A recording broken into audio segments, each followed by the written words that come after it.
Bonjour à tous et à toutes, bienvenue sur The Weekend Spoke. Les amis, j'ai l'immense plaisir de vous retrouver en ce jour en vue de faire le débriefing de la rencontre ayant opposé le Real Madrid au Borussia Dortmund. Les amis, je sais que ça fait longtemps que je n'ai pas produit de vidéos. Là, j'avais des raisons à cela. J'avais des occupations, j'étais un peu pris, je n'avais pas vraiment du temps pour pouvoir suivre un match de football et vous produire des bandes vidéos. Qu'à cela ne tienne, aujourd'hui, j'ai fait l'effort de suivre ces très belles rencontres alléchantes ayant opposé le Borussia Dortmund au Real Madrid au Santiago Bernabéu. Un match franchement historique où on a vu un Vinicius Junior planter un triplé. Un match au cours duquel les supporters madrilènes sont passés par toutes les émotions.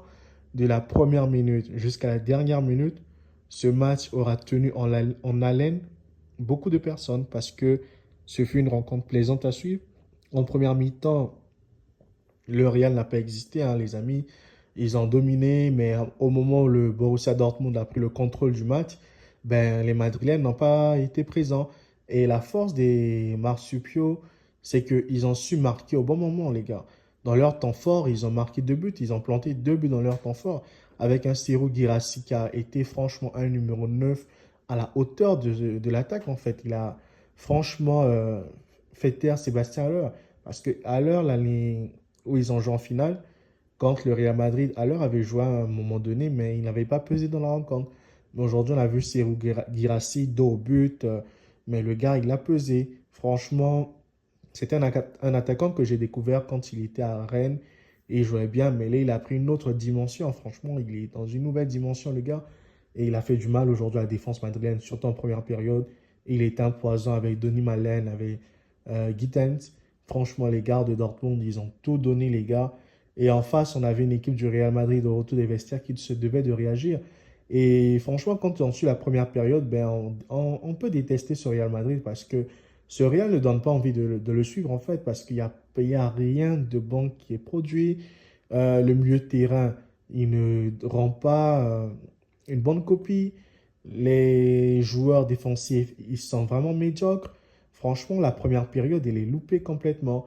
Mon retour de la seconde période, dès que Kylian Mbappé se met aussi dans son match, et on a vu aussi que l'occasion qu'ils avaient loupée, la triple occasion qui a touché 2 fois le montant, dont Rodrigo a frappé, montant, euh, Bellingham aussi, puis après, Kylian Mbappé en tentant de faire une passe Brandt qui contre. Heureusement que le gardien Kobel se déploie pour sortir cette balle. Sinon pas, c'était la cata, là, les gars.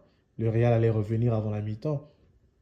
Et comme je disais plus tôt, au retour des vestiaires, bon, on a vu une nouvelle équipe du Real Madrid qui s'est donnée, qui a joué, qui a franchement pesé, qui a fait de son mieux pour que l'équipe puisse revenir très rapidement dans la rencontre, ce qui fut le cas, notamment sur le centre de Mbappé pour Rudiger. Le gars, franchement, qu'est-ce qu'il est exceptionnel, Antonio Rudiger. Aujourd'hui, en défense, n'a pas été impeccable en première période, mais en deuxième mi-temps, et il faut qu'il mette ce but. Et il a fallu qu'il puisse la mettre. Franchement, Mbappé est venu au Real pour ce genre de moment, pour vivre ce genre de moment. Et par la suite, qu'est-ce qu'on voit? Mbappé qui est fauché dans la surface en réparation. Le ballon qui a atterri dans les pieds de Vinicius comme par magie et il pousse juste au fond. Même si au départ, on pouvait même signaler un penalty, mais bon, la VAR a donné quelques sueurs froides au Madrilène, après but accordé.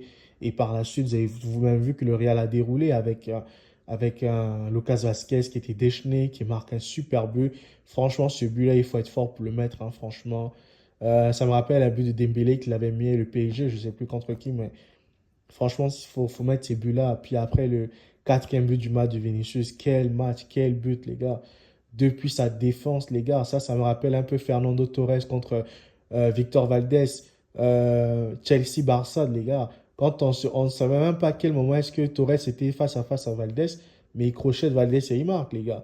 Aujourd'hui, Vinicius a fait ça, mais d'une autre façon. Il a pris la balle, il a débordé, il a dribblé tout le monde, il est parti frapper. Pareil, le cinquième but, mais tout le monde a terre. Le gars, il frappe, il marque, mais il faut être un génie pour le faire à la 85e ou 87e de jeu, les gars. Franchement, Vinicius, avec son triplé du soir, il confirme vraiment sa montée en puissance pour le Ballon d'Or. Et on aime voir ce genre de Vinicius Junior. On n'aime pas le Vinicius Junior qui passe son temps à râler sur un terrain de football, qui passe son temps à être énervé, qui n'est pas concentré. On n'aime pas ce Vinicius Junior. On préfère le Vinicius Oui, qui fait des revendications, oui, mais qui sur le terrain est un monstre, les gars. Qui sur le terrain, il se donne à 100%. Qui sur le terrain se mouille, se donne à fond pour le club, les gars. Et sa déclaration de fin de match, c'est qu'il dit qu'il va mourir pour son club, qu'il va tout faire pour le Real Madrid, les gars. C'est à saluer ça, Vinicius Junior. Et on sait que Kylian Mbappé est venu au Real Madrid pour vivre ce genre de moment. Parce que s'il était resté au Paris Saint-Germain, il n'allait jamais vivre ce genre de moment, les gars. Une remontada, combien de fois le PSG s'est fait battre et le PSG n'a jamais pu retourner la situation. Mais vous voyez aujourd'hui que le Real Madrid, il rentre dans une nouvelle dimension, Kylian Mbappé. Et c'est pour ça qu'il a signé au Real Madrid aujourd'hui, les gars. Franchement, bravo à Carlo Ancelotti. Bravo à Eduardo Camavinga parce que sa rencontre change le match. La rentrée de Camavinga a changé la rencontre, en fait, les gars. C'est ce que j'allais dire. Il a changé le match en entrant. Il a franchement apporté un plus à cette équipe du Real Madrid. Et bravo Real, bravo, bravo à cette équipe madrilène qui a su tout donner, qui a fait de son mieux, qui a été meilleure, qui a été entreprenante et qui n'a pas perdu du temps face à l'adversaire Dortmund. Parce que ce match était un match piège et le Real Madrid a su répondre parfaitement à cette rencontre. Et encore félicitations à eux.